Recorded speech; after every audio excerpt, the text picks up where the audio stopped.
Hey Forza heads, so how did we end up here? What's happening at turn 10? Is the sun starting to set on Forza Motorsport in 2025? And is this the final descent?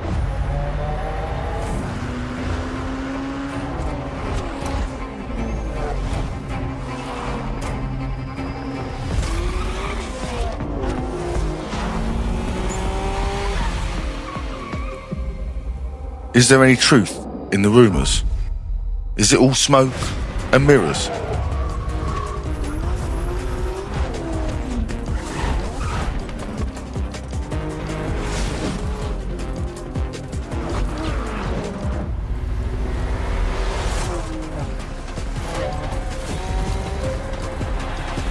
Or is it all now just on the horizon?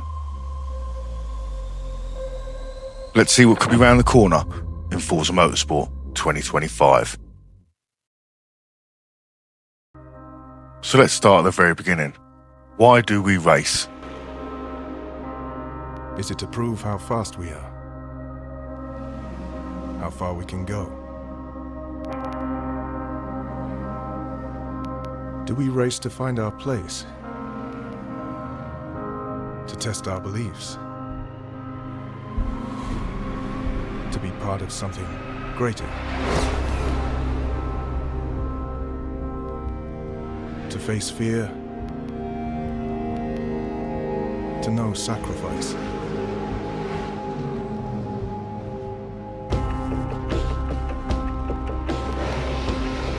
To grow stronger?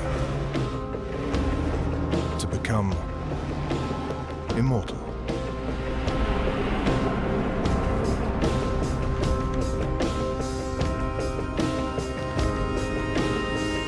In truth, there is no simple answer to why we race. There is only the fact that we always will. Is this really an extinction event? We are an endangered species, you and I. Lovers of speed, devotees of power, performance, and noise. There's hardly a place for us out here anymore. Not amongst all the commuters and congestion. Not in this growing age of safety and restraint. You and I are being squeezed out, pushed aside and hunted down at every hairpin turn. And yet, there is hope. There is a safe haven. The last bastion of automotive lust. And it's right there in your living room.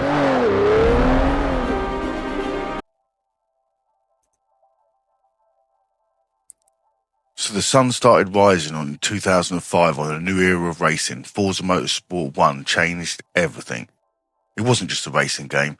It was Xbox's declaration of war against Gran Turismo, with realistic physics, dynamic damaging, and deep car customization. It gave sim racers a new home. With over 200 cars, iconic tracks, and the introduction of racing telemetry, this was Turn 10 laying out the foundation for a legacy that would span decades. From the first laps, motorsport was more than just a game. It was precision, it was passion, it was the future of sim racing.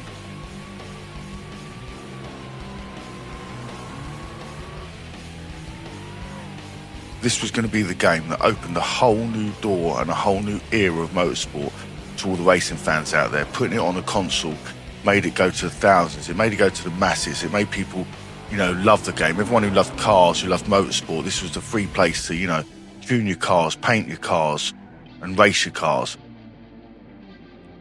And what came afterwards was just, 20 years of pure brilliance, if you ask me. There was things that they got wrong in the past, and there was things that they got right. There's always things that happen that people like and don't like, but ultimately, I think you agree, Forza Motorsport, 20 years of it, it has been a pleasure. And the best could still be yet to come. So was you hooked from Forza Motorsport 1, or what is it, one of the later titles that got you Let me know in the comments. It was Forza 2 for me. I did play Forza 1, but only briefly around a friend's house. When Forza 2 came out, that was the one that got me hooked. Let me know in the comments. When Forza Motorsport 2 came along, it took the franchise to the next level in 2007. Built for the Xbox 360, it introduced high-definition racing at 60 frames per second, deeper car customization with up to 4,000 livery layers, and a massive roster of over 300 cars. That was a 50% increase over the previous title. It added force feedback support, a robust auction house, and online multiplayer that let racers trade, gift, and compete globally.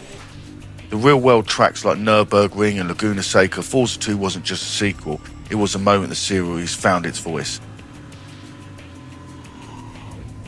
So this title to me will probably always be my favourite for many reasons, but what's happening at Turn 10 now?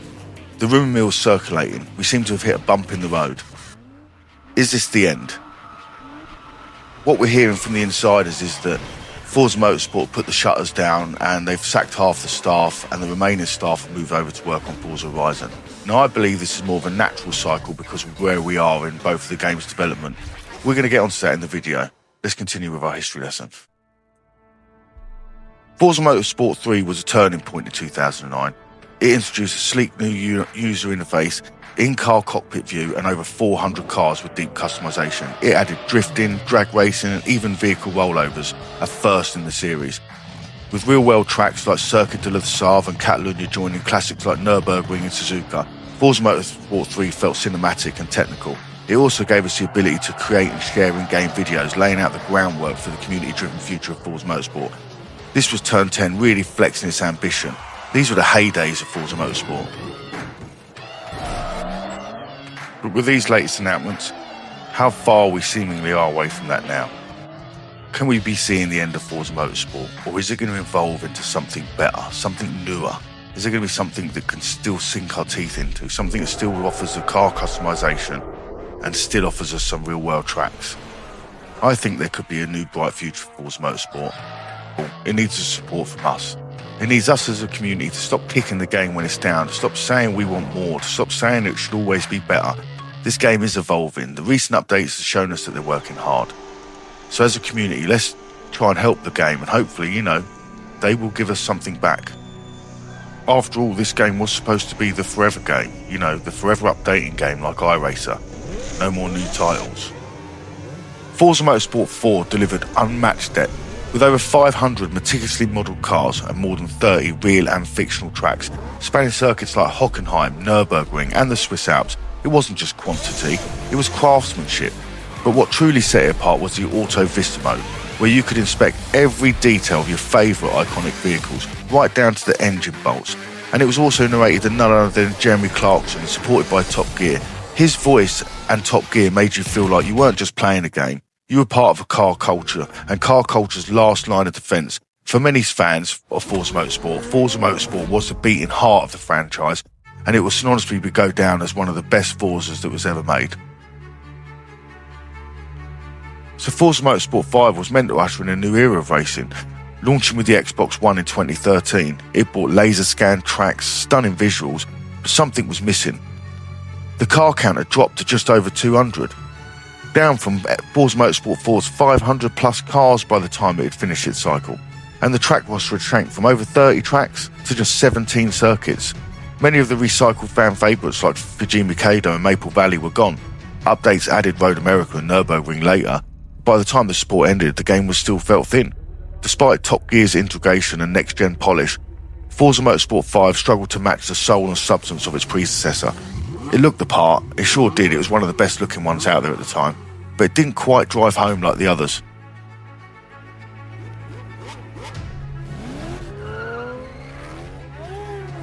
With Forza Horizon's first instalment just around the corner in 2012, just not even a year later after this game, were they cooking too much at once? Did they let the trolley jacks slip on Forza Motorsport in pursuit of the Horizon? Suddenly Turn 10 wasn't just refining apexes, they were supporting a new open world experiment. And while Motorsport 4 had just given us over 500 cars and over 30 tracks with deep sim physics and Clarkson's Auto Vista, behind the scenes something was shifting. Horizon captured the hearts, the festival vibe exploded on YouTube. Casual racers flocked in and quietly motorsport's momentum began to falter. Fewer tracks, fewer cars. By FM5 the signs were clear. Motorsport had backed Horizon early doors. And Motorsport, it was no longer leading the pack. Forza Motor 6 was a fight back. It was a return to form. In 2015 it came back with over 450 cars. It rendered in Forza Motorsport and Forza Vista details, and with 26 tracks and over 100 layouts, including newcomers like Rio, Watkins Glen and Brands Hatch. It introduced night racing and dynamic rain. Finally, it was becoming something that we could look into, bringing weather into the sim fold. Physics were sharper, the visuals were stunning, and the career mode deeper than ever before. With the 4 GT as its cover car, it redefined the multiplayer experience. FM6 felt like Turn 10 was doubling down on realism and the variety. It wasn't perfect, but it was ambitious, and it brought the fight back to the track. Between Forza Motorsport 5 in 2013 and Forza Motorsport 7, Forza Horizon wasn't just expanding, it was exploding. What began as a bold spin-off quickly became its own franchise. Horizon 1 gave us Colorado's sweeping roads and festival energy. Horizon 2 levelled up the formula with dynamic weather, seamless open-world racing across Europe, and the first glimpse of where racing might be heading.